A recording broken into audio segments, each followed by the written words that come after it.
You must ain't got no man, cause you don't ever smile. What do you want from me? Shit, nothing. I think you kinda fly. Shit, we can start with your phone number. Come a little closer, baby. I want to whisper something to you. Yeah.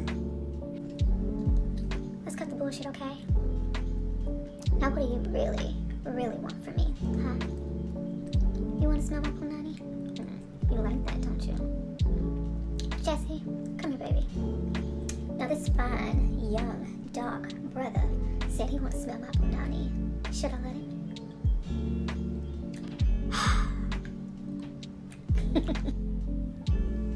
What? You need to get your ass some breath mints.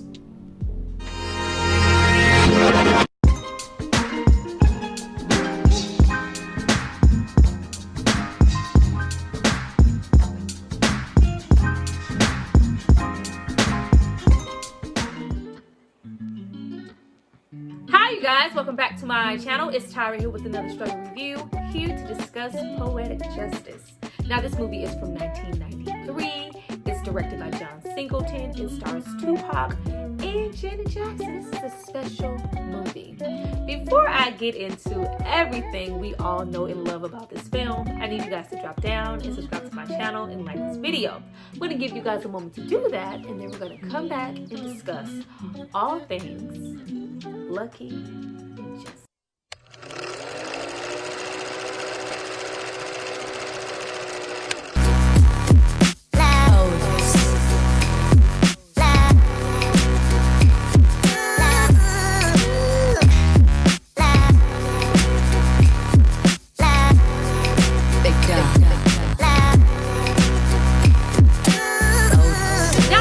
Hopefully subscribe to see more of me. Let's get into this movie.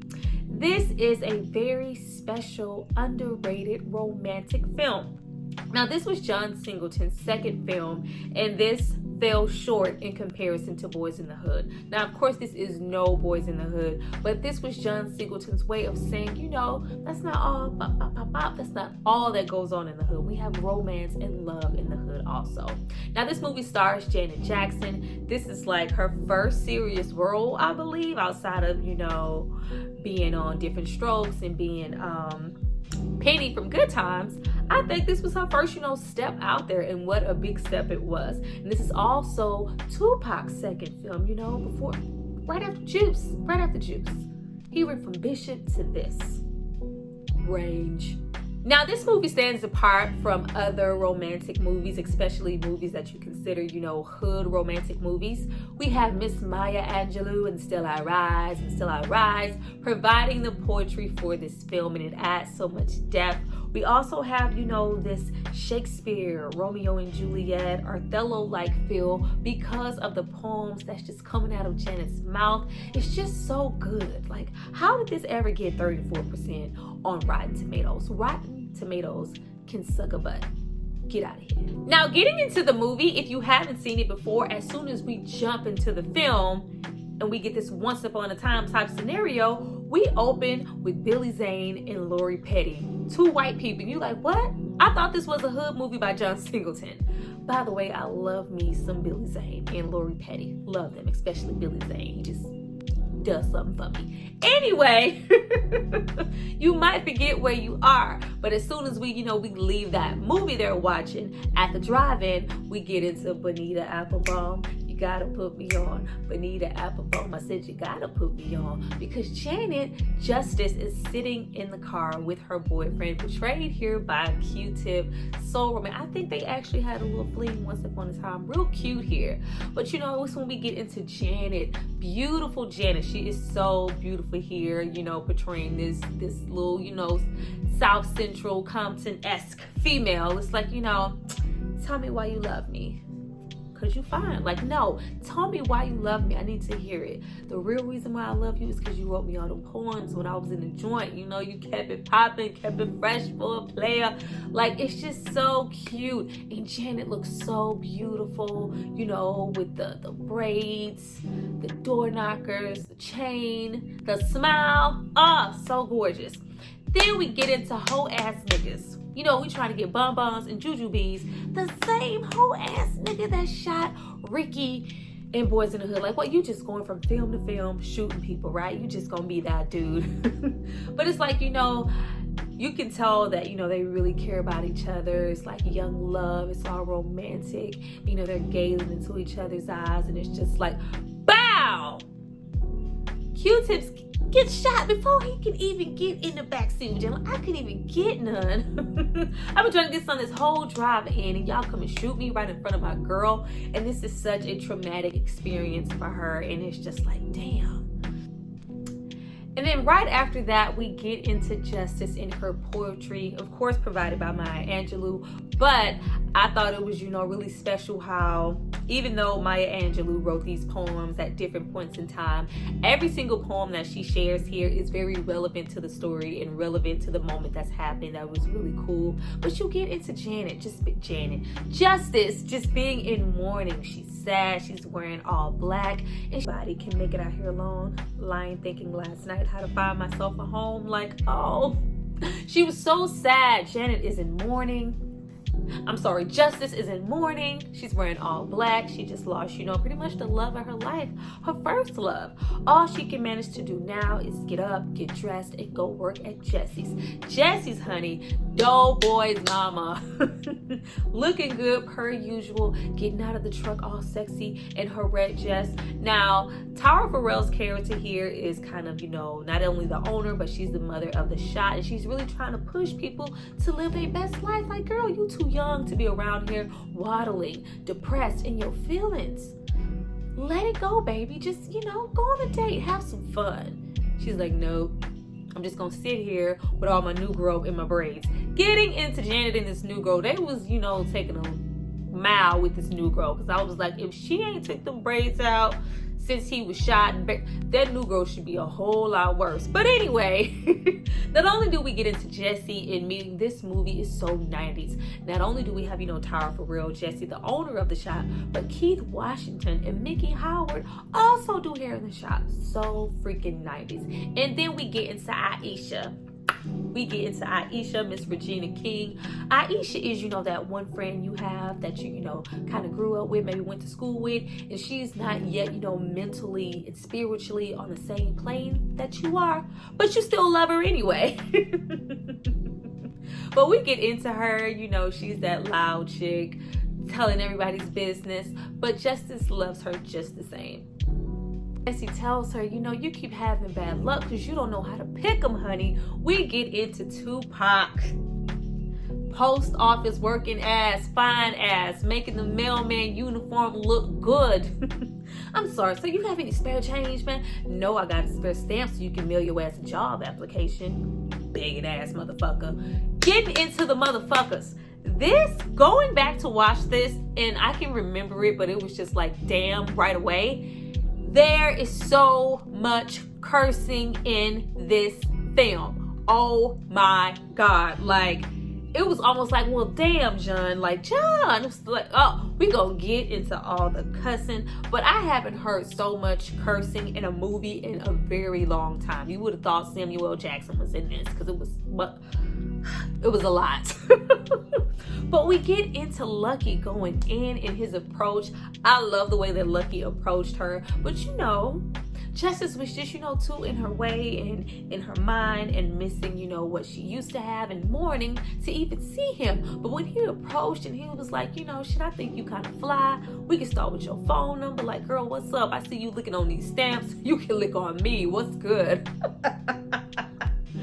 And it's just like, no, she not only, you know, kind of makes fun of him, but toys with him. And it's just like, damn, like, girl, I was just trying to holler at you. She is not checking for Lucky at all. Not right now. Now, after we leave, you know, Justice turning down Lucky, even though she fed him the bait, like, girl, I was just trying to, you know, ask you out, ask you for your phone number. You're the one who asked me, did I want to smell your punani? Did you think I was going to say no? Hell yeah, that's what we're trying to do. But after that, we get more into just diving into Lucky and seeing what kind of character he is. We get into, you know, the mailroom and the job, and then we meet Chicago. We meet Joe, Torry, we meet Joe, Torry in that goddamn brush, that whole brush. He should have just been waved up. Like, there shouldn't have been any hot top in sight. Wave should have been a thing right there at that moment, and he should have been waved the fuck up, because all the brushing he did throughout this film was bonkers. But we get into them, and one of their many trips up to Oakland. Tupac is looking forward to going up there to not only see his cousin that he loves and admires so much, but get into the music thing. It's like, I'm not trying to do this post office shit forever. I'm trying to get linked with my cousin and be better and be great. He has a plan. He's not one note. Right after that, we get into Are You High Yet? Oh, this ain't no stress, it's a motherfucking Indo smoke. Hey, whatever you do, motherfucker, you better not choke. Don't you just miss Nate Dogg? Nate Dogg was on everything, sprinkling that sauce on every song.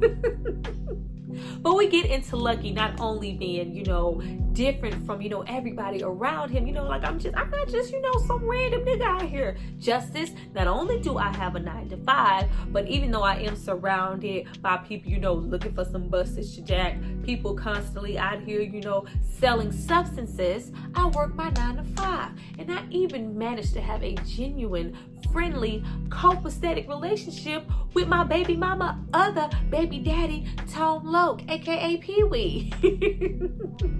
She called me daddy sometimes anyway. What you mean she called you daddy? What I said, nigga, she called me daddy sometimes. Like, they were straight chilling. But as soon as we got in the apartment and, we got acquainted with the baby mama, simple niggas in the house again. Like, what you doing cleaning? The place looks fucked up. Everybody was so aggressive here. But we're chilling. We're doing this. Damn, it's a crack pipe. Oh. The baby mama is basing, and Tupac is just feeling like, I don't need this. I don't need my baby around this. Not only are you on drugs, you're in here, you're sleeping with a dude. I'm taking my daughter and I'm getting, he cares. He cares. Lucky had layers. I work a job. I care about the well-being of my daughter. I'm trying to provide for her. I don't need you to buy her clothes. I can go to the Fox Hills Mall and buy her clothes. I'm her daddy. I'm different. Girl, check me out. Let me smell that punani. So after we leave Tone Loke and Lucky jumping a whole dude in the apartment, and Lucky calling his baby mama a old yamp ass, scandalous ass, trifling ass, weak ass, bitch ass, hoe. After we leave that, we cut back to Justice, and we really see that she's her most vibrant, and what really calms her at this point is her poetry. We see her constantly reading, constantly writing, and you have Aisha over there like, it's pretty. But Aisha gets a call from her boyfriend, Chicago. You want to come with me to Oakland, bring a friend. Justice, you trying to go? No, I am not trying to go. I'm not trying to hang out with you. I'm not trying to be out there like that. I just want to waddle and be depressed. We also have a little understated moment, from Hayward. Yeah, I'm here with my girl. She need her hair and her nails done. Does she have an appointment? No, she don't have no hair either. Didn't nobody ask you that, Hayward? If I'm coming in here to get my hair done, then that's what you need to do. But I think with Hayward, we have a brief moment where he gets a phone call, and I think he gets his status, and he's positive. But we really don't elaborate on that. They don't say that, but that's just what I thought. But you just see that Justice is just so sad, and no matter what Jesse says or Aisha says, she's blocking everybody out. I'm mourning. Like my man was, shot in front of me. I'm going to wear black. I'm going to be depressed, and I'm going to write poetry, and I'm going to be alone. Justice is so lonely here, especially when we get to the house. I never dreamed you'd leave in summer. Oh, come on, Stevie. I thought you would go, then come back home. Oh. She's just depressed, walking down that whole big ass house with her little cat. Oh, it was just no good. It's just like, damn, is this, what it's come to? She is just completely withdrawn, and it's just like, this is what it is for me. And it's like, damn, how long are you going to stay there? How long are you going to be depressed? You got to come up out of there, honey. And then right after that, we get into Lucky being a kindred spirit to her. He is mirroring her. Even though Lucky is, a bit, more outspoken than her, inward, he's a quiet, soft, spiritual soul too. He just curses a lot. But he's, at the house with his mother, Jennifer Lewis, yet again. It's the 90s. Put the motherfucking cigarette out. Like, God damn, okay. But he informs her, I don't want my baby around that. I want her to stay here. And the mom is just like, you kind of have to get it together too. You can't stay in here cloaked up, with the video games. You have to make sure, you're raising your daughter. I'm not going to do it. Time is not forever. And he is just so withdrawn and sad. And the only thing that he has to cling to, much like Justice with her poetry, is the cousin and the music and his lyrics. They both have what they're clinging to, holding on to it for dear life when they really needed each other. Now, right after that, we get into Get It Up, Doom. Hey, that TLC. Justice car won't start. It will not start. And then we get, hey, what up, Cal? Bitch, come get me. I need to get to the hair show. And Aisha is all too happy to come. She's like, that's Lucky, that's Justice. If she acts up, her ass is out. They are already against each other, against the whole situation. Just getting in the mail's truck is turning Justice off. He is just like, yeah, that's that bitch from the salon. She was trying to play me off in front of her friends. Like, yeah, she act up, her ass is out of here. It's already red flags. And of course, with Aisha being Aisha, bitch, you ain't gonna sit back here with me in the back. I'm trying to be with my man, girl. Sit up here. Sit up here with Lucky, girl. Bitch, don't make me sit up here. Right away, we get into Justice being, guarded, really mean, antisocial. Like, I don't want nothing you have going on. Both of them at this moment have preconceived notions of what they think the other is about, and it's just so not the case. But until we get those, hurdles out the way, I need a gangster bitch. I want a gangster bitch. Oh yeah. I want a gangster boogie with my gangster bitch. Like, mind if I smoke? Mind if I? He is still trying to talk to her. Lucky is very, respectful. He's just trying to get to know her, and she's just not giving him any play. And then that shit turns aggressive. She's like, oh, you one of them feminists. You one of them bitches. You don't know me. That gets her attention really quick. Like, oh, no, bitch, I'm gonna give you what you want. You don't know anything about me. If I'm a bitch, your mama's a bitch. Like, oh, this moment here, child, if you could just take a shot just from this one scene of her arguing enough to get out the mail truck, you would be whole ass faded. Pull this shit over. I fucking walk. Where you gonna go? I better not see your ass in L.A., okay? I'm gonna get somebody to fuck you up. They gonna fuck you up. Bitch, fuck you. I don't give a fuck. Get them fat ass thighs some use anyway. Bitch, fuck you. Fuck you. They gonna fuck you up. Fuck you, bitch. Fuck you up. What? Oh, what was John on writing that? Like, you really fuck you up. Fuck. Okay, we got it. Fuck you. But Aisha finally gets her ass up once she notices, like, oh shit is popping off. You trying to leave my girl in the middle of nowhere. Chicago, unconcerned, shallow ass. Chicago, get your ass up. And they're trying to, coerce her to get back in. Justice just walking, carrying them heavy ass duffel bags. Like, girl, where were you gonna go? If they just decided to pull the fuck, where were you gonna go? Get your ass back in there. He only tripping because he like you. I know you ain't gonna let no nigga make you walk all the way to Oakland. Damn sure ain't. They still gonna fuck you up. Frankly, my dear, I don't give a fuck. They still gonna fuck you up. Oh, fuck. Now, after we have 784 more fucks, we get into the dynamics in the truck changing around. Whereas we had, Justice and Lucky in the beginning at each other's throat being really combative, it flips and we get into the lovebirds and their shit just kind of crumbling. Their whole relationship, I like how their relationships kind of are the opposite of each other. You have Chicago and Aisha. It's all based on, material things. It's very shallow. This is what he bought me. This is how much, sex I'm getting in return. This, that, and the third. It's just not it's just not it, you know. And then he's a preemie girl, 2-minute brother. We also get into Aisha's ass and, you know, her alcoholism that she has going. Y'all ain't got no A-ball, y'all ain't got no OD. Like, oh girl, act like you been somewhere. Then she gets some Singham's gin. I got me some Singham's gin. Everybody got their cups, but they ain't chipped in. Now this type of things happen all the time. You gotta get yours, but fool, I gotta get mine. Hey, rolling down the street. Okay. Sipping on gin and juice. Biatch. She was sipping on that gin and juice so very hard. And, you know, the more that they're in the back of that mail truck and, you know, coexisting, that separation with them there, she's drinking, he's drinking. We have Justice and Lucky, though they were at each other's throat at first, they start to, you know, the walls kind of start to come down and they get to talking. You know, your nails are so dirty. Oh, what you writing? Stuff. Progress. Get into it's been a long time, hey, since we had the chance to get together. We get into the family reunion and Cut and P. Just call me Cut and P.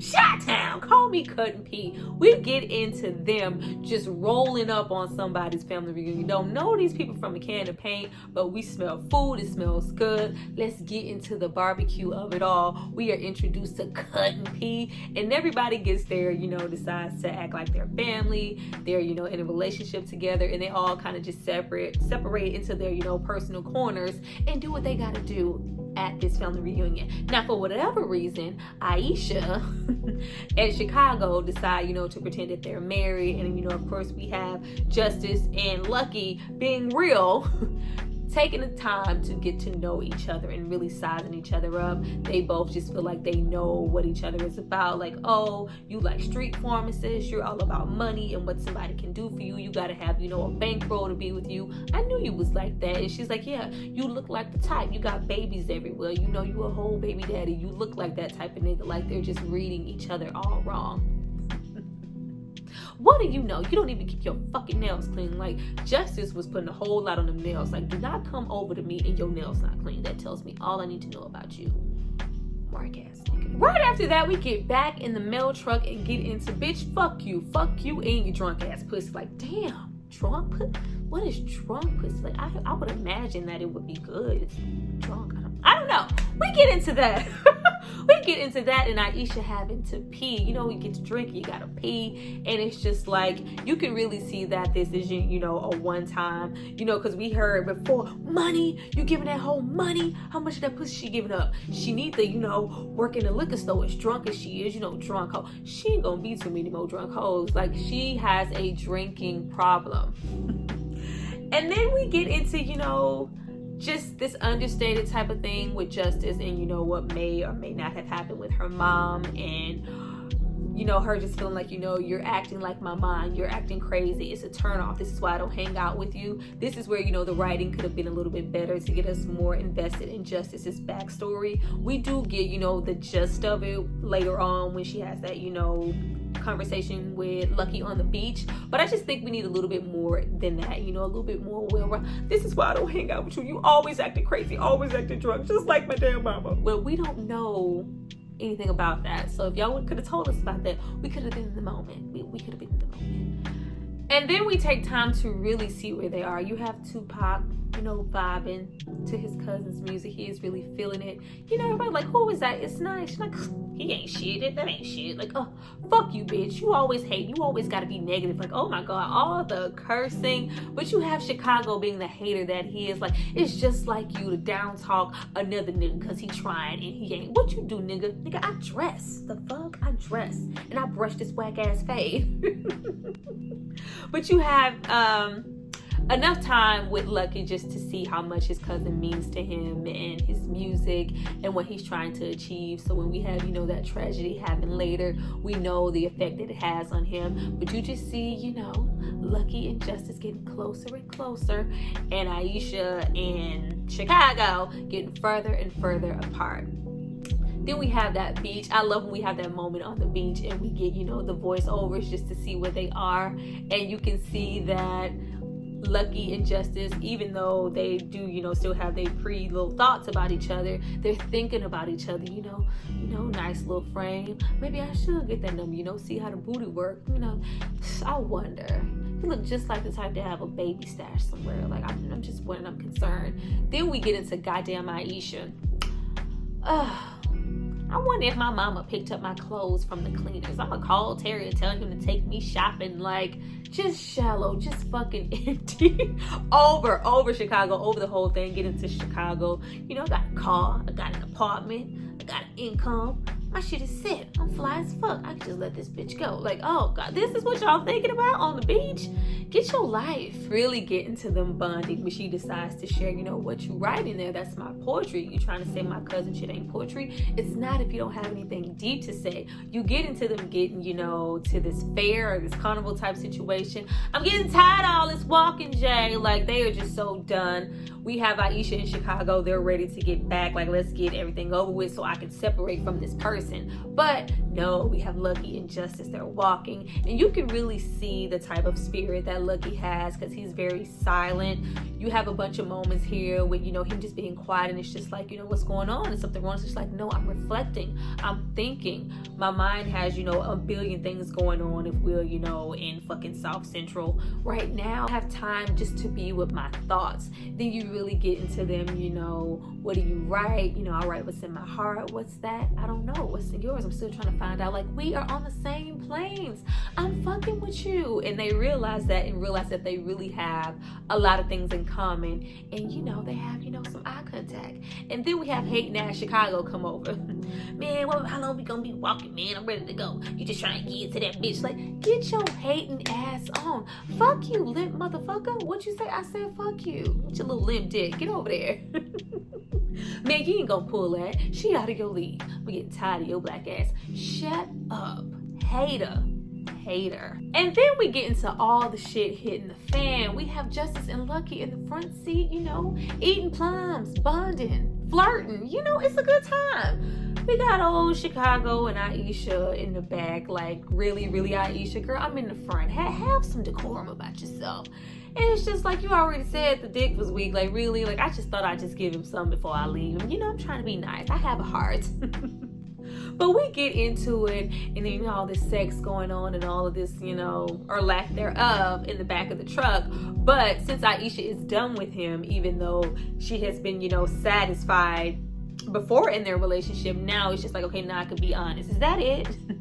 No, bitch, fuck you. No, fuck you. That's the problem. You can't. Niggas dick can't stay hard 5 minutes. Like, goddamn. Let's go ahead and get into Aisha in this outside argument. We get more into Lucky and Justice just being done. Like, I am tired. They have been arguing so much on this trip. It's so irritating. So they pull over. Why you keep disrespecting me, Aisha, huh? Why shit can't be all beautiful like this, huh? Because you ain't a beautiful motherfucker. That shit takes me out. Say, you know what? You weak. You a weak ass punk. You think you shit because you work out? You ain't buff. I wish I never met your sorry ass. Yeah, that's right. Brush that weak ass fade. Niggas dick can't stay hard for 5 minutes. What the fuck you do? Take steroids? Huh. And then, we had to put a cherry on it. That's the reason why I'm fucking somebody else. Like, oh, girl, ain't nobody ask you. Nobody asked you that. But you see Chicago, since his little manhood has been threatened, though they have been arguing and all this, all this combat toxicity, this whole entire trip, like, oh, you fucking with my manhood now. Slaps the whole shit out of Aisha. And it's just like, motherfucker, wop. Just beat Aisha down. It's just like, oh my God, you ain't gonna do nothing? Tupac accused me with that. Hell no, that's their business. Like, oh God, like, no, that's what we not gonna do. But you have Justice, of course, go out to protect her friend. Kicked him in the ding-ding. Kicked him all up in his stuff. Chicago's all on her. Chicago just turns into an instant abuser. He's trying to be on Justice. He done slapped and punched, knocked Aisha's goddamn ass out. But of course, now that Justice, on the ground, like, oh, get the fuck off of her. Like, you can hit that one now. Hit a man, punk. Hit a man, you little coward. Walk your ass fucking out, leave them hoes. I will say that randomly, I swear. Lucky, leave them hoes. Don't leave me though. Walk, you little bitch, you little punk. Leave them hoes. Leave them hoes. Like, oh man. Where the fuck did Chicago go to find that brush? Yeah, cause Lucky threw the shit out of it. This ain't my day. This ain't my fucking day. It wasn't his day. So after Hit a Real Man Punk and Aisha becoming after Hit a Real Man Punk and Aisha very much becoming the woman that she was talking about, telling her business in the beginning of the shop, you know, got her walking around wearing shades, and now you got hit and you gonna need some shades. Watch your mouth. We get into Lucky once again stopping to go to the beach and really just reflect and just be quiet. You kind of see that, you know, he's really stressed out about where he is in life and lack thereof, and, you know, feels like he should be doing something else. And once he really gets into that music, you know, it's going to be something great. But you have Justice sit next to him, you know, bond with him, finally clean those nails. That's been irritating her the whole film. And that's when, you know, as well as him, we learn that, you know, her, you know, mother committed S-word, her grandmother left her the house. Just how lonely. It's just like pretty much letting us know that she's been surrounded by death. Not only is her grandmother gone, you know, 2 years ago, her mom died when she was 12. She has no siblings. Boyfriend died. Like, it's like, I don't have anybody. I just have my cat. And, you know, when she expresses all of this, and, you know, the big nickel and my uncle, and I have a cat and everybody's dead, you know what Lucky has to say? Damn. That's all you gonna say? Damn, that's sad. Like, oh.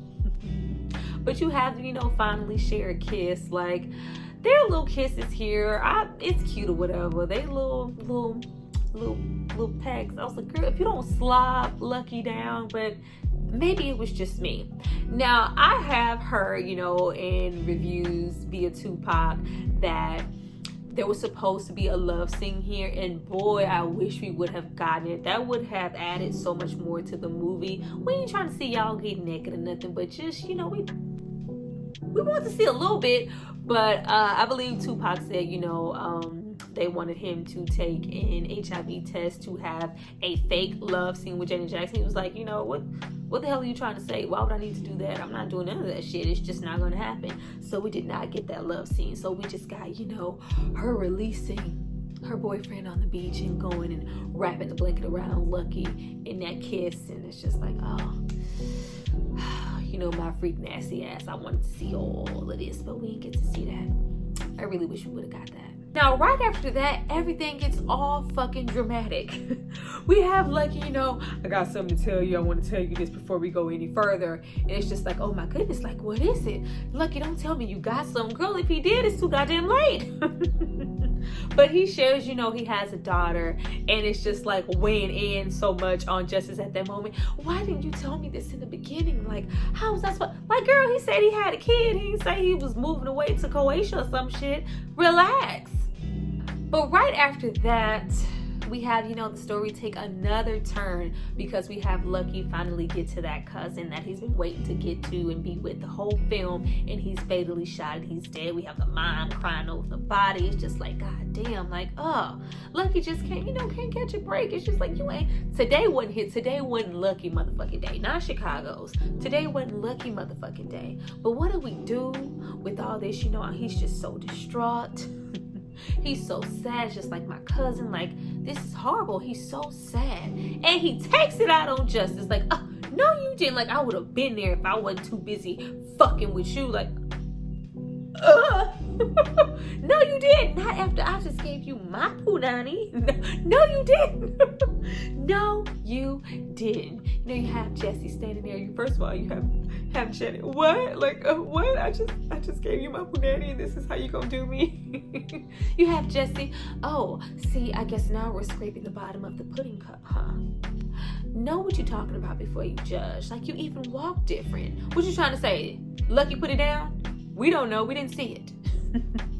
But we get into, you know, the ladies getting back into the room, and, you know, Jesse trying to spit that game. You know, you should have gave him some and went in the wild and got the credit card. Credit cards? Chicago ain't got no goddamn credit cards. Oh, then use a fool. But we have a moment that really shows, you know, Tupac's range. Now the writing, before, you know, whatever, I love this movie, but the writing in the story here is just not incredible, you know what I'm saying? But it's good for what it is. We love it for what it is, especially this was a moment to bring Janet and Tupac together, two of the biggest stars in the world. Like, come on, it's a no-brainer. But you have that brief moment of him, you know, listening to the records and, you know, really reminiscing about his cousin, and Tupac breaks down and there's, you know, tears and he's crying. It's like, oh, range. He just could have been so much. He was, you know, multi, just talented, just so talented. But we come back to, you know, Jesse giving the girls the game. You know, these little girls don't know they cooch from a hole in the wall, because all I do is dress and rest. Right. Now we get into the very ending of the movie. Of course, we've had, you know, Lucky talk with the family and, you know, like, hey, do not sell his equipment. I'm going to take that with me. I can do something with it. And he takes it back with him to Oakland, and he's just so sad. Those wet eyes. Like, oh, Tupac, you're too cute to be crying, boo. We get into, you know, the girls participating in the hair show, doing the hair, and her returning back, and we get into, you know, her being a phenomenal woman. Now that she done gave, you know, Lucky some punani and she feeling good about herself, she's a phenomenal woman. Phenomenally, that's me. Like, it's me, I'm phenomenal. I'm feeling some type of way. Like, she has a spring in her step now. She's getting up, she's getting dressed, you know, she's no longer wearing all the black, she's putting on the white, putting up the braids, looking cute, showing those wonderful Janet Jackson cheekbones, feeling phenomenal. That Lucky made her feel phenomenal woman. That's me. Then we cut to Lucky, you know, taking care of little Keisha. Little baby Keisha was so cute in this film. It was an adorable little girl. But he's, you know, trying to hook up the equipment. But while he's doing that, he's thinking about her. He's looking at those nails. You can see that he's reflecting and just thinking, you know, I probably handled that wrong. I was lashing out. I was taking, you know, my frustrations out on her. I need to go to her. And then we get into the salon, and what they do. They smiling in your face all the time. They want to take your place. The backstabbers, hey, backstabbers. We get into random ass Candy Alexander just being there. Excuse me, do you have a problem? Cheap ass, pay less shoes, cheap ass weave. She know who I am. You just stay away from Jane. You just remember we can take it out. You just remember one thing. When you kiss him, you tasted my pussy. Oh, she need to whoop her ass. That good salon talk. And then we have Lucky come in, and you can already tell that Justice is about to forgive him, because there's just this gleam when he walked in. Everything about Justice and Lucky, I wish we could have known how old they were supposed to be. I don't think they were over 25, but everything here between them was just really precious and innocent. And we get into, you know, the way that he's apologizing and, you know, my bad, I apologize, I made a mistake. Everybody makes mistakes, you know, I'm sorry. It's just very coy and very shy, and, you know, come here, baby, I want to whisper something to you, you know, you forgive me. It's just very kid-like. It's very cute. But the little kiss and the embrace that they share, it's adorable. It's very kid-like, though, and really innocent. So I just really wasn't sure, like, how old are they supposed to be? But we end off, you know, with them, you know, becoming a little family, and her doing this little Keisha's hair. Like, you know, I'm gonna do her hair. Y'all can move into my house, and it's gonna be me, Keisha, you, and the cat. And you gonna make me feel like a phenomenal woman after you get off from the post office. Yes. Well, you guys, that was my review for Poetic Justice. I hope you guys enjoyed it. This was a fun one to go back to. I had not seen this one in a while, but I can remember watching this a whole lot, but just to watch it here as an adult, I was like, oh, this is not the best story, but I still love it so much. It still, you know, holds weight.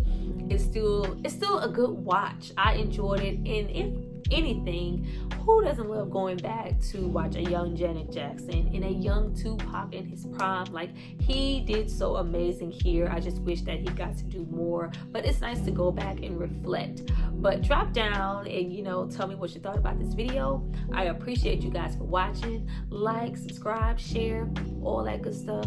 I see you guys next time. Phenomenally me. Bye.